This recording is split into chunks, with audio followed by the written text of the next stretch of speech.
Assalamualaikum. Assalamualaikum warahmatullahi wabarakatuh. Waalaikumsalam. Alhamdulillahi rabbil alamin. Wassalatu wassalamu ala asyrafil anbiya'i wal mursalin wa ala alihi wa ashabihi wa ihsanin ila yaumiddin, amma ba'd. Al-mukarramin, para alim, para ulama dan seluruh jamaah salat Isya witir yang kami muliakan dan sama-sama mengharap ridha Allah Subhanahu. Alhamdulillah, segala puji hanya bagi Allah Subhanahu wa taala yang afiah, keselamatan, kesehatan yang sempurna sehingga sampai malam yang ke-23 kita bisa menunaikan kewajiban kita salat Isya secara berjamaah dan juga nanti dilanjutkan qiyamul lail, qiyamul tarawih dan juga salat witir. Salawat serta salam kita haturkan kepada junjungan kita Nabi pilihan Nabi Muhammad sallallahu alaihi wasallam, berkah dari fikir, risau, doa beliau sehingga kita bisa mengenal Islam, mengenal halal haram, kafir, sehingga kita berada di jalan Allah Ta'ala, jalan Nabi yang lurus sampai hari kiamat, sampai akhir hayat insyaallah. Amin amin ya rabbal alamin. Hadirin yang dimuliakan oleh Allah Ta'ala, pernah kita dalam menghamba atau ibadah masih terkadang terasa malas, terkadang masih kita lebih menyukai hal-hal kesibukan kita dibanding dengan ibadah kepada Allah Subhanahu wa ta'ala. Contoh sederhananya, kalau kita kalkulasi dalam satu hari, lebih lama mana, lebih banyak mana, lebih sering mana kita melihat mushaf Al-Quran atau melihat layar handphone kita yang mungkin screen on time-nya itu bisa sampai 7 jam, 8 jam gitu.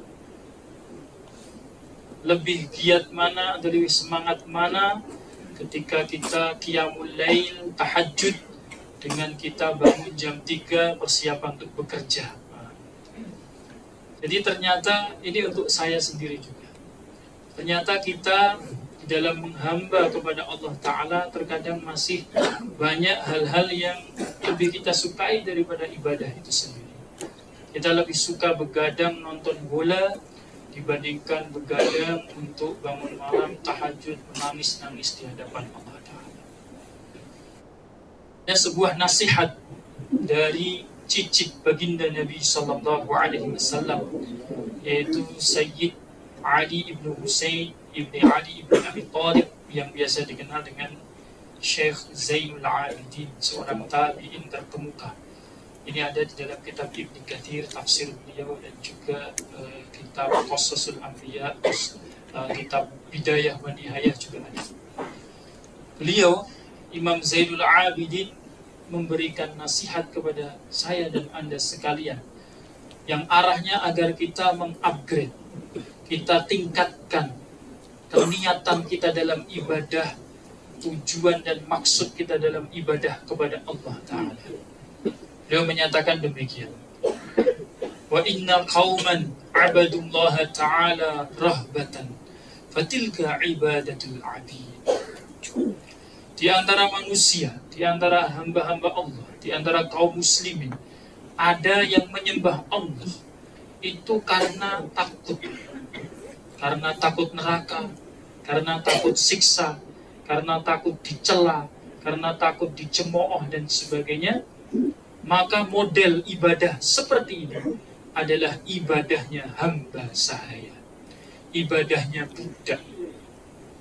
Jadi budak itu dulu orang yang dimiliki oleh tuannya.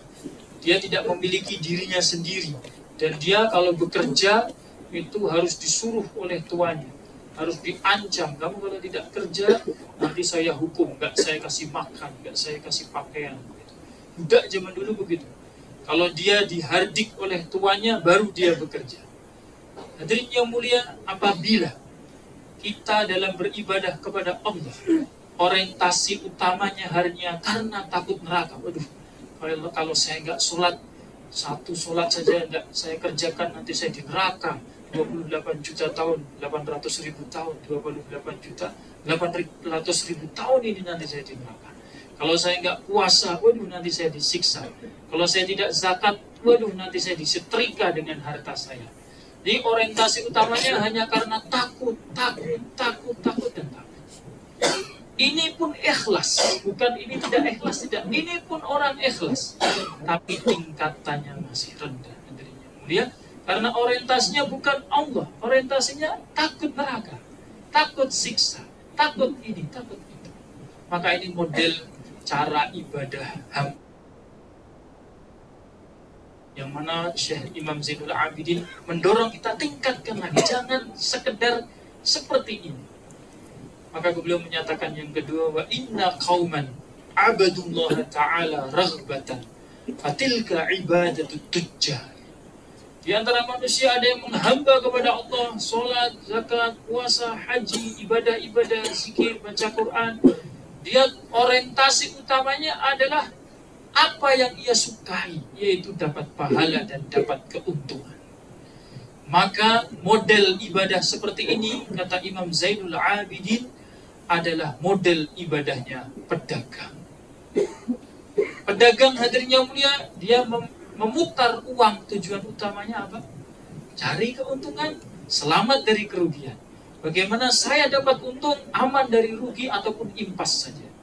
Untung untuk saya, keuntungan untuk saya, keuntungan untuk saya.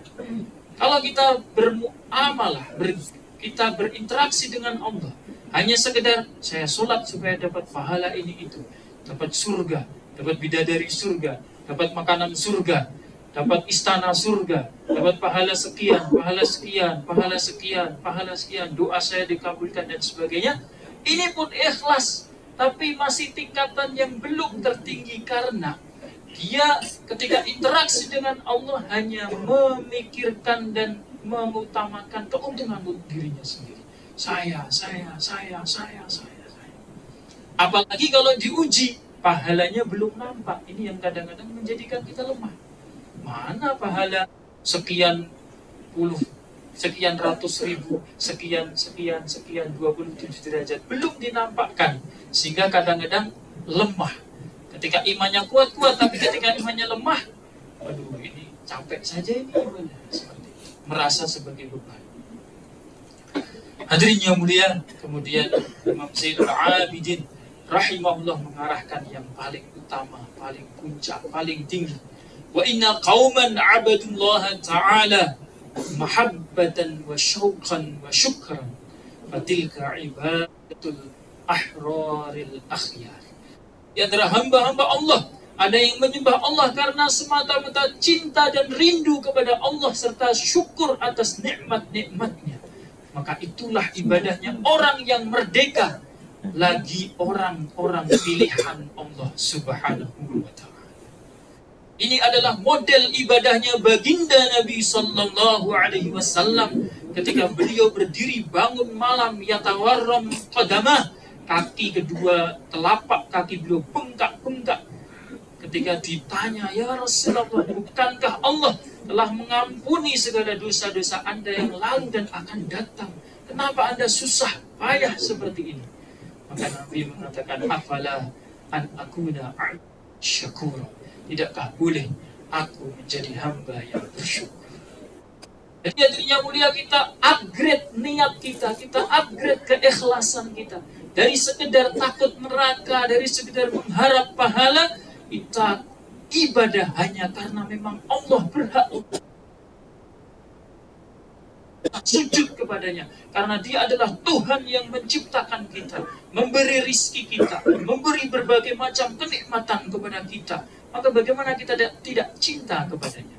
Kita kalau dengan orang tua kita yang banyak memberi kebaikan kepada kita saja, kita cintanya luar biasa. Dengan istri kita, dengan suami kita, dengan orang-orang yang berjasa kepada kita, bos kita, atasan kita, kita Masya Allah senangnya kepada beliau luar biasa. Bagaimana dengan Allah Ta'ala yang memberi makan kepada kita setiap hari, tidak pernah tidak pernah meminta, tidak pernah menagih kepada kita, yang memberikan cahaya matahari, memberikan kita nafas setiap detik kita hirup, kita hembuskan, yang menjaga detak jantung kita, menjaga antibodi pada tubuh kita, berbagai kenikmatan Allah Subhanahu wa taala Allah berikan kepada kita. Maka kita ibadah semata-mata karena Allah, dia adalah ma'bud, zat yang berhak diibadahi. Kita tanggalkan niat-niat yang lain selain ridho Allah Subhanahu wa ta'ala. Saya teringat seorang tabi'in wanita namanya Rabi'ah al-Adawiyah. Dan jad kepada Allah, Tuhan, kata, pun karuniamu bagiku di dunia saja untuk musuh-musuhmu, yaitu orang yang tidak beriman. Apapun karuniamu bagiku di akhirat, kenikmatan-kenikmatan surga, persembahkan saja untuk sahabat-sahabatmu, yaitu orang-orang yang saleh, kekasih-kekasihmu. Bagiku, kata Rabi'ah, cukuplah engkau. Tuhan, jika sujudku padamu karena mendambakan surga, tutup saja bagiku surga itu. Jika sujudku padamu karena takut neraka, bakar saja aku dengan apinya. Tapi jika sujudku padamu karena engkau semata, jangan palingkan wajahmu, aku rindu menatap keindahan.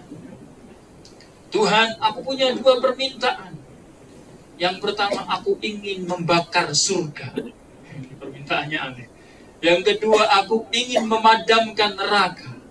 Kenapa? Supaya tidak ada seorang manusia pun yang sujud kepadamu karena mengharapkan surga atau takut neraka. Itu seorang wanita, hadirinnya. Pikirannya, orientasinya pun hanya Allah Subhanahu. Dan ini nanti kita buktikan ya, dalam Qiyamul Lail, dalam tadarus Al-Quran, kita mengharap cinta kepada Allah, cintanya Allah, ridhanya Allah. Dan sembari kita mengingat-ingat lagi apa saja kenikmatan-kenikmatan yang Allah berikan kepada kita, sehingga kita memang harus menghamba kepadanya, memang harus dengan penuh cinta beribadah kepadanya. Sebagai penutup ciri orang beriman yang sejati, Allah telah sampaikan dalam Al-Quran, walladzina amanu ashaddu hubban lillah. Ada orang-orang yang beriman dengan keimanan yang sejati, mereka sangat amat cinta kepada Allah Subhanahu wa ta'ala.